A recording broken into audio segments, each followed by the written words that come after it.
हाणे चवनि था बॉर्डर बंदि आहिनि।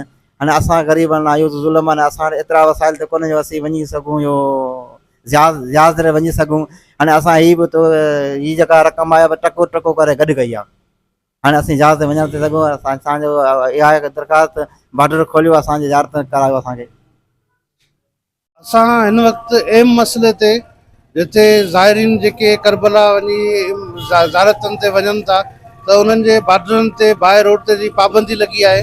त असां अॼु उन हिकु मज़दूर वटि हिते पहुतल आहियूं जेको बैटरी जी दुकान ते 600 खां 700 रुपया मज़ूरी खणे थो।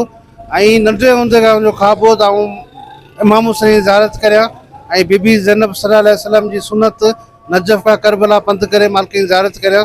ऐं जी मज़दूर जा पैसा गॾु करणु शुरू कया, विसी रखी तकलीफ़ूं काटे हिन वक़्तु जेके पैसा जमा कया ऐं उते सालारनि खे ॾिना तव्हां मालिकनि जी वञी ज़ियारतूं कंदसि। पर हिते जी हुकूमत जेके आहे ऐलान कयो आहे त असां बाय रोड बॉर्डर बंदि था कयूं, जहाज़नि ज़रिए वञनि।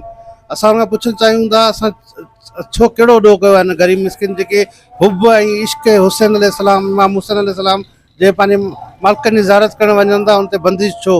जहाज़नि ज़रिए जेके तव्हां ऐलान कयो आहे ही ग़रीब माण्हू किथां पैसा आणनि जेके हुते वञी पहुचनि ज़ियारतूं कनि। त जल्द खां जल्द बॉर्डर खोलिया आहिनि। असां ॾेखारियूं था हुन मज़दूर जी त हू किथे कमु करे थो ऐं ही बैटरी जो दुकानु आहे। 600 खां 700 रुपया तारीख़ ते हिते मज़दूरी करे थो। त अॼु असां वाज़िब पैगाम ॿुधाइणु चाहियूं था बॉर्डर जल्द खां जल्द खोलिया वञनि न त ॿी सूरत में सख़्तु कयो वेंदो। नालो छा आहे तव्हांजो? नालो साईं मुंहिंजो अली अकबर आहे। त मूंखे मौला हुसैन जे ज़ियारत जी बचपन खां शौक़ु हो। मुंहिंजी ज़ियारत जे मौला हुसैन जे रोज़े ते वञण जी ज़बरदस्त शौक़ु हुई। ठीकु आहे। ऐं मूं वटि एतिरा वसाइल कोन हुआ ऐं मूं ग़रीब गुरबत जे हिसाब सां मूं बचपन खां वठी इहो शौक़ु पोइ विसियूं रखियूं। ऐं हिते मुंहिंजी तारीख़ आहे त 700 रुपया मुंहिंजी तारीख़ आहे। 700 रुपया तारीख़ में मूं पंहिंजो घर बि हलायो आहे ऐं विसियूं बि रखियूं आहिनि। उन मां हली हली हींअर मुंहिंजो माना विसी खुली आहे। हाणे वञा थो मौला हुसैन जे रोज़े जी ज़ियारत करण लाइ। मूंखे बचपन जो शौक़ु हो ऐं असां ग़रीब माण्हुनि जे शौक़ु वञण जा ऐं हाणे मुंहिंजी विसी खुली आहे वञा थो। ठीकु आहे। ऐं हाणे चवनि था बॉर्डर बंदि आहिनि। हाणे असां ग़रीबनि लाइ इहो त ज़ुल्म आहे। असां वटि एतिरा वसाइल त कोन्हे जो असीं वञी सघूं इहो जहाज़ ते वञी सघूं। हाणे असां हीअ जेका रक़म आहे टको टको करे गॾु कई आहे। हाणे असीं जहाज़ ते वञण थी सघूं। असांजो इहा आहे दरख़्वास्त बॉर्डर खोलियो असांजी ज़ियारत करायो असांखे।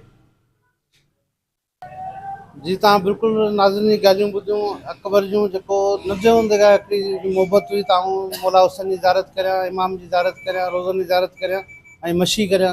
त हिन वक़्तु जेको आहे बॉर्डर जेके बंदि कया आहिनि ऐं उन ते जेको आहे माना पैसा की करे कया आहिनि तव्हां जेको आहे पंहिंजे जेको अकबर पंहिंजे ज़ुबानी ॿुधायो आहे त असीं चऊं था हुकूमत खे फिल फौरी बॉर्डर खोलिया वञनि ऐं ज़ाइरीन खे छॾियो वञे उहे ज़ियारतूं वञी कनि।